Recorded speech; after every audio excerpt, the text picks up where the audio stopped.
வணக்கம், எல்லாருக்கும் வணக்கம். இந்த கோவிந்தசாமி நண்பு வணக்கம். கொஞ்ச நாளாக நான் அறியாததே அறிவுங்கிற இதில் தொடர்ந்துக்கிட்டு இருந்தோம். அது கொஞ்ச நாள் கேப் விட்டுடுச்சு. நான் பர்சனல் பிஸ்னஸ் சம்மந்தமாக கொஞ்சம் அந்த இதில் ஒர்க்கில் இருந்ததுனால அதை இது பண்ண முடியல. லாஸ்ட் டைம் என்ன பார்த்துருந்தோம் அப்படின்னு பார்த்தீங்கன்னா, அறியாத அறிவத்தில் தெரிந்து கொள்ளலாம் என்ன, அறிந்து கொள்ளணும் என்ன அப்படிங்கிறத பற்றி கொஞ்சம் பார்த்துருந்தோம். அதில் இன்னும் மேலே விரிவாக நான் சொல்கிறேன் உங்களுக்கு அதை பற்றி அப்படின்னு நான் சொல்லியிருந்தேன். அதை பற்றி பார்க்குறதுக்காக தான் இது பண்ணியிருக்கோம்.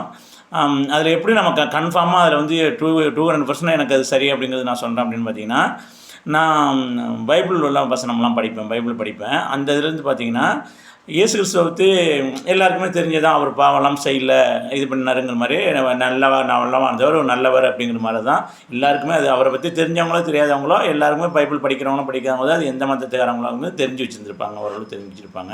அதில் ஒரு வசனம் இருக்கும் என்னென்னு பார்த்தீங்கன்னா, பாவம் அறியாதவரை நமக்காக பாவமாக்கினார் அப்படின்னு ஒரு வார்த்தை இருக்கும்.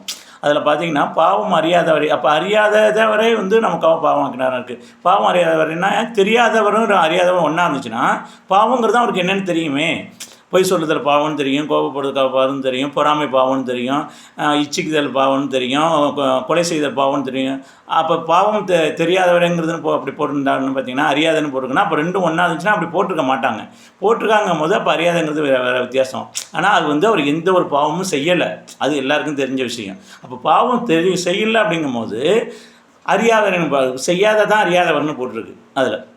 அப்போ செய்திருந்தால் அறிஞ்சவர்னு போட்டிருக்கோம். அப்போ எந்த ஒரு செயலும் நம்ம செய்கிறது அறிதல், செய்யாதிருத்தல் அறியாதிருத்தல்.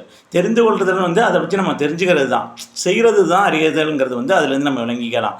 அதனால தான் நான் அவ்வளோ கன்ஃபார்மாக அதை சொல்லியிருந்தேன். தெரிந்து கொள்றதுங்கிறது அறிந்து கொள்ளுதுங்கிறது நான் செய்கிற செயல் தான் அறிந்து கொள்ளுது. அதுக்கு அதே மாதிரி புரிதலுங்கிறது ஒன்று இருக்குது. அது என்னங்கிறது ஒன்றும் வித்தியாசம் இருக்குது. அதை நான் வேறு வடிவில் பார்ப்போம். இதில் இன்னும் கொஞ்சம் விளக்கம் ஒன்று கொடுத்தாட்றேன். இதிலே இன்னொரு வசனம் இடத்துல பார்த்தீங்கன்னா அந்த இயேசு கிறிஸ்துட்டே ஒருத்தர் கேட்பார், நல்ல போதகரே, நான் நித்திய ஜீவனை அடைகிறதுக்கு என்ன செய்யணும் அப்படின்னு கேட்பார். அப்போதுக்கு அவர் சொல்லார் பார்த்தீங்கன்னா, நீ தாயாவது தகப்பனையாவது கணம் பண்ணுவாங்க, பொய் சொல்லாதிருப்பாங்க, பொய் சாட்சி சொல்லாதிருப்பாங்க, கொலை செய்யாதிருப்பாங்க, விபச்சாரம் செய்யாதிருப்பாங்க அப்படின்னு சிலது சொல்லும் போது, இதெல்லாம் நீ சிறுவது வயது அறிந்திருக்கிறாயே, இதை நீ கடைப்பிடி அப்படிங்கிற மாதிரி அவர் சொல்லுவார். அப்போ அந்த இன்னொரு இடத்துல அந்த கேட்டவர் என்ன சொல்லுவார்னா, நான் இது சின்ன பிள்ளையிலேருந்து செஞ்சுக்கிட்டு இருக்கேன் அப்படின்னு சொல்லுவார். அப்போ அந்த செய்கிறது தான் அது வசனம். அந்த இதில் பார்த்தீங்கன்னா அவர் அறிஞ்சிருக்கிறாருன்னு சொல்லியிருக்காரு. இப்படி நிறைய வசனங்கள் அதில் இருக்குது. அறிந்து கொள்ளுதலுங்கிறது தான் நம்ம செய்கிறதுங்கிறதுக்காக நிறைய வசனம் இருக்குது. அடுத்தது பார்த்தீங்கன்னா புரிந்து கொள்ளுதல் அப்படின்னு என்னென்னு பார்த்தீங்கன்னா, உன்னை பற்றி எனக்கு தெரியும், க்ளீனாக நல்லாவே தெரியும், ஆனால் நான் செய்யலை, செஞ்சுருந்தால் அறிஞ்சிக்கிட்டேன்னு அர்த்தம். அதை பற்றி நான் க்ளீனாக தெரிஞ்சுக்கிட்டேன்னா புரிஞ்சுக்கிட்டேன்னு அர்த்தம்.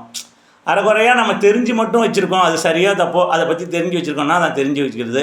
அடுத்தவங்க சொல்லி கேள்விப்படுறது தான் அது கேள்விப்படுறது. கேள்விப்படுதல், தெரிந்து கொள்ளுதல், புரிந்து கொள்ளுதல், அறிந்து கொள்ளுதல். அடுத்தது என்ன இருக்குதுன்னு பார்த்தீங்கன்னா, அறிவு, ஞானம், புத்திசாலித்தனம், இந்த 3 இருக்குது. இதை பற்றி அடுத்த ஒரு வீடியோவில் பார்ப்போம். நன்றி, வணக்கம்.